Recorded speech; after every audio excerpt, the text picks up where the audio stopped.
Parlons Français Ensemble. Isn't it funny how, well, when you meet someone new, one of the first things you often end up talking about is family. Oh, absolutely. It's like this universal starting point, isn't it? Totally. Yeah. It's like you ask about siblings or parents, maybe kids, and boom, you've got a connection. It just helps bridge that initial gap. It really does. And while it's universal, how you talk about it, especially in another language, well, that has its own quirks and details. Right. And that's exactly why we're doing this deep dive. We want to help you, get comfortable talking about family in French. Okay. We're using a great resource today, Parlons Français Ensemble, from teacher Philippe. It's really designed to help learners progress smoothly. Sounds good. So our mission basically is to give you a bit of a shortcut. We'll cover the key words, the essential grammar, and even a bit of cultural insight. So not just words, but how to actually use them. Precisely. By the end, you should feel pretty well informed and hopefully more confident diving into those conversations in French.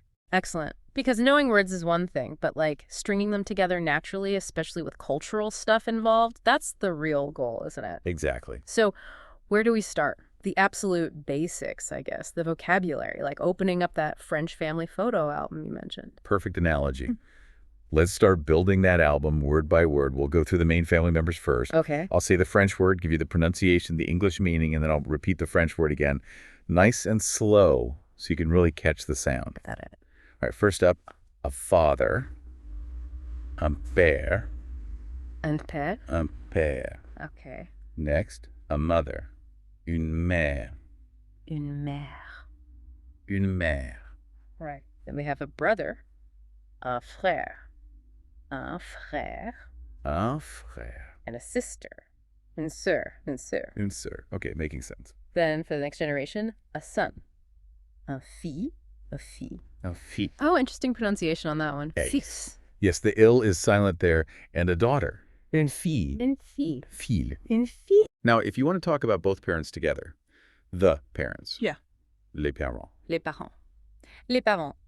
Sounds similar. It does. And going back a generation, the grandparents. Yeah. Les grands-parents. Les grands-parents. Les grands-parents. Les grands-parents. Great. So, I mean, just with those few words, you can already start putting faces to names, sort of. Exactly. You have the basic cast of characters. But, okay, knowing who they are is step one. How do we make it personal? How do we say, my dad or my sister? I have a feeling it's not just one word, like in English. You're absolutely right. This is where French grammar shows one of its core features, grammatical gender. Right, I've heard about this. Masculine and feminine nouns. Exactly. In English, my is just my. But in French, every noun has a gender, masculine or feminine, and that changes the word you use for my. Plus, you need to think about singular versus plural. Okay, so break it down for us. How does it work? Right. So for a masculine singular noun like father, you use mon, mi père. So my father is mon père. Okay, mon père. Now, for a feminine singular noun like mother, you use ma. So my mother becomes ma mère. Ma mère. Ma mère. Okay, mon for masculine, ma for feminine. Makes sense. And then for any plural noun, whether the individual words are masculine or feminine, you use mes. So my parents is mes parents.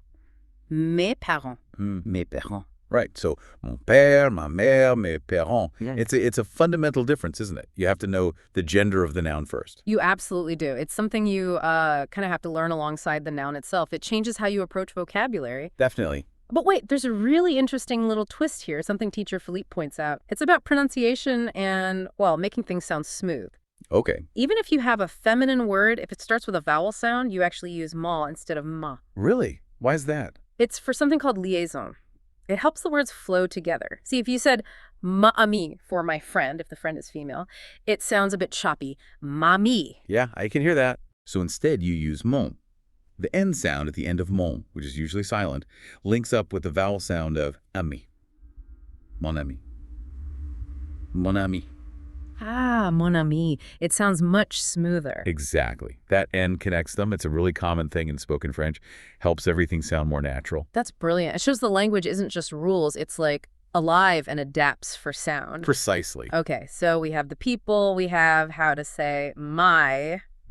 How does this all look in, an actual conversation? The source had a dialogue, right? It did, a really useful short one. It perfectly shows how these words and possessives work together in a real back and forth. Let's break it down. Great. I'll do the same thing. French line, pronunciation, English meaning, and then repeat the French slowly. Okay. So person A kicks things off with a super common question. Tu as des frères et sœurs? Tu as des frères et sœurs? Which means? Do you have brothers and sisters? Using the informal tu. Right. A good conversation starter. Definitely. Then person B answers, using those possessives, oui, j'ai une sœur et un frère. Oui, une sœur et un frère. Yes, I have a sister and a brother. Using une for sister and une for brother. Exactly. Then person A wants to know more. Comment s'appelle-t-il? Comment s'appelle-t-il? What are their names? Using that verb s'appeler to be called. That's the one. And person B replies, putting it all together with ma and mon.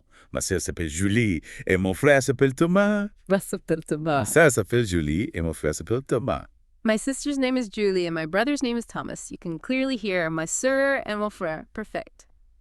And person A finishes with a simple positive reaction. C'est super. Si, c'est super. That's great. A handy phrase. Wow, okay, even that short exchange shows so much, doesn't it? It really does. You see the structure? J'ai for I have, the articles, the possessives, the question format. Yeah, it brings it all together. Now, you mentioned, or the source mentioned, something about a cultural angle. You said, this is where it gets really interesting. Ah, yes. The clin d'oeil, the little cultural wink. This is where we go beyond just the words. Okay, tell us. Well, teacher Philippe points out something quite interesting about French families. While family is super important, culturally, people often tend to have smaller immediate families, fewer siblings, maybe compared to some other places. Oh, okay. Interesting. But here's the fascinating part. The extended family, the famille élargie, can be incredibly important, especially cousins. Cousins, really? Yes, it's very common in France to be extremely close to your cousins. Les cousins, les cousins. They're often more like close friends, you know. Yeah. Part of your regular social life, not just distant relatives you see occasionally. Wow, that's quite different. So Sunday lunch might include a bunch of cousins. Very possibly. Big family gatherings, holidays, weekends. Cousins are often right there in the mix. It creates this really strong, supportive network. That's a really key insight. So if you ask someone if they have brothers and sisters and they say no, the conversation might naturally turn to cousins instead. It very well might. Understanding that helps you navigate the conversation more smoothly and, well, understand the social fabric a bit better. It's not just vocabulary. It's cultural context. Absolutely. Learning the language unlocks these deeper understandings. It makes it so much more rewarding. Definitely.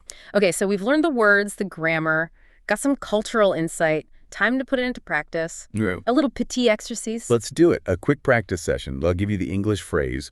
Pause for a moment so you can think about the French, and then I'll give you the answer. Ready? Ready. Okay, first one. How do you say, my sister's name is Sophie in French? Think about the gender. Short pause. Or the answer is, ma sœur s'appelle Sophie. Ma sœur s'appelle So. Ma sœur s'appelle Sophie. Ma sœur, because sister is feminine. Got it. Perfect. Okay, next one. How would you say, I have two brothers in French? Short pause.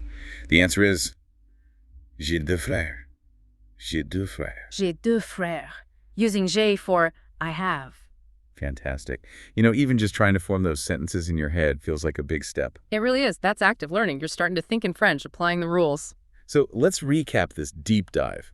We've covered the essential words for family members. Yep, your basic French family album. We've nailed down how to say my, ma, may, and why it changes. That key concept of gender and number, plus the liaison rule. We saw it all in action in a dialogue, and we got that really cool cultural insight about cousins. Feels like a really solid foundation for this specific topic. It's definitely a shortcut to getting informed on how to handle a very common, very important social interaction in French. And beyond just the language, right? Like I said, it opens doors. Absolutely.